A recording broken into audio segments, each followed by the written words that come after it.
Call hello Yahweh Bashim Abshai Bashim Kakwadash. Double honors to the elders and apostles, great males on the rule well. I am not a member, however, I've entered into their labors.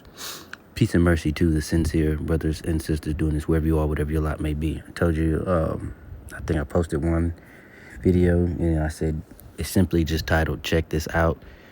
You can go look at that and do your own research and your own deep diving. I will do my best to remember to post where you can find the stuff that I typed in on Grok. I guess basically the citations or the books, the articles, and so on and so forth on where and how you can get your hands on these things. But yeah, I suggest that you go look at it. And there's a certain exercise.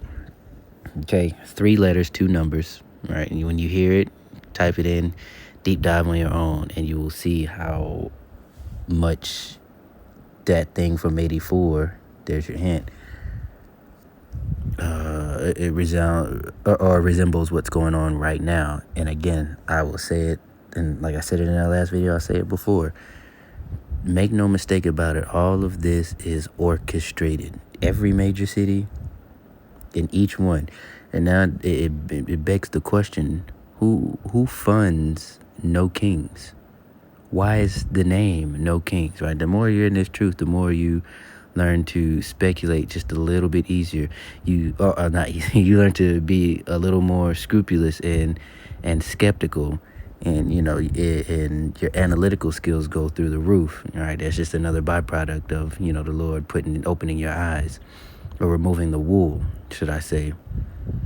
And you even look not only at what they say, but what scenes are set when they say these things. What are the people wearing? What tropes are they trying to push, right? So this one's kind of long, but I can't make it too long because I'm on my phone and it won't post. So I will do my best to be brief. This is simply a commentary, a continuation of the first part, and we'll get some scriptures and that'll be it. So here we go. Look at Los Angeles. What else do you think that is, besides violent colonization turning inward? You think this is about immigration law? You think ICE is enforcing laws? No. They are marauders, and you are the loot. ICE is not a law enforcement agency. It is a mercenary force under contract to private corporations, hunting human beings for profit. That's all it is. That's exactly what it is. They work for the private prison industry. Your so-called immigration department is just a subsidiary. It's an interface for the private prison industry. That's what it is. That's what you turned it into. These aren't arrests that they're making. These are profit-making activities that they're engaged in. Every detention is a paycheck. Every deportation is a dividend. Do you understand? Corporate contractors like Geo Group, like Core Civic, they're making billions of dollars from these cages, from this trauma, from this misery, from this terror. This is modern slavery packaged as homeland security. Down home. ICE is just a corporate interface. It's not a government agency. It's not a government agency. It's a corporate interface. Its core operations, transport, detention, surveillance, those are all being handled by private contractors, by the Geo Group, by Core Civic, BI Incorporated, private charter airlines. And I encourage you to look into all of this, all of these businesses. You find the money, you follow the money, and you will find a certain ethnic/religious background. It seems to be the same one, over and over and over. And as he stated, this is just a different type of colonization. Nothing has changed, right? I always quote the scripture. We'll go to it. We'll go to Job. All right, Job 9 and 24. And we need Revelation 12. Or we'll see. I think that's where it's at. Straight to the point here. The earth is given into the hand of the wicked. And as you can see, he is doing what he will. He is doing the only thing he knows, which is being the hammer of the earth. He covered up the faces of the judges thereof. If not, where and who is he? Hammer of the earth, hammer of the earth. I think that is Isaiah 14.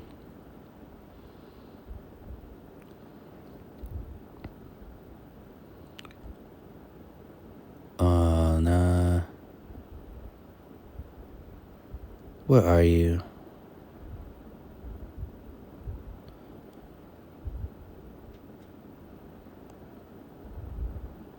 I don't. Maybe 12? Nope, that ain't it. That's okay.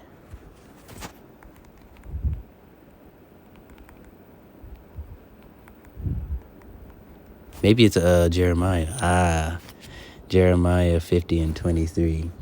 And you're watching this hammer do the only thing that he knows to do. That's why the tactics are always the same. They may, change the names of organizations to make them seem like a legitimate. And the only thing that makes them quote unquote legitimate is because the beast that is in charge, or I don't mean the beast as in, prophecy with the different nations, right? Or the beast system. I mean a lawless man as a beast is in charge. They try to, change the clothes, but it's still the old dog, and that old dog don't have no new tricks, man. What did I say? 50 and 23? Damn it. It was 50 and 23. Okay. Straight to the point here. How is the hammer of the whole earth cut asunder and broken? How is Babylon become a desolation among the nations? Right? And that's what we're heading towards. We're witnessing a rapid decline and a fall of this fourth beast that Daniel prophesied, through the Spirit of the Lord in chapter 7, right? You had the Assyrio-Babylonian, you had the Persian, the Greek, then the Roman, the first Roman, and then he had a deadly wound, okay? And that deadly wound was healed, and that is in the form of Babylon the Great, who is also the whore that rides on the beast system. And that beast system is Rome and its vassal states in the old Rome, right? Prior to 300 AD. What else did I say? I already forgot. That's cool. We're gonna keep it rolling. And I brought this out. The Lord puts the Spirit on me to remember the other scriptures I wanted to grab. But here we go. These companies are deputized, but they're the de facto operators of everything that ICE is supposed to do. ICE is just a shell. All the corporations, that's the substance. ICE is just a logistics operator. Policy is being written by investors. Stocks spike for all of those private prison companies immediately following any anti-immigrant executive orders, any deportation orders. Investor briefings from Geo Group and from Core Civic and so on, they literally celebrate any policy shift that increases detentions and deportations. Look, this isn't correlation, this is causation. The logic of finance capital now dictates state coercion. If Wall Street sees profit in suffering, then policy is adjusted accordingly. You make business a no-go zone for democracy, a no-go zone for accountability and for any sort of restrictions or limitations and so on. And it grew and grew and grew in unchecked power until it captured your state. It's only about profit and it's only about growth. And like I said, they have captured your government.